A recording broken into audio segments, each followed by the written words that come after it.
President Marcos on Wednesday accused the campo of ex-Ako Bicol Party List Representative Zaldico, specifically his lawyer, of attempting to blackmail the administration by asking that his client's passport not be cancelled in exchange for not releasing certain videos.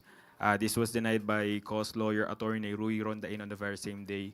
May we get more information about this? Sino po ang nag-approach sa Pangulo kung siya man na lawyer daw ni Ko? Sino po ang in-approach at paano po at kailan po ito nangyari?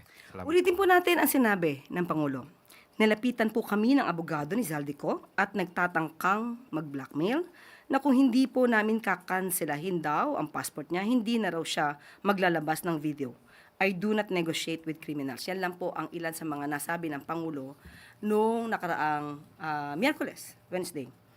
The President has his basis when he said those statements, but as of now, I cannot make further discussion further than what the President said. Sa ngayon po, yan lang po ang aking masasabi.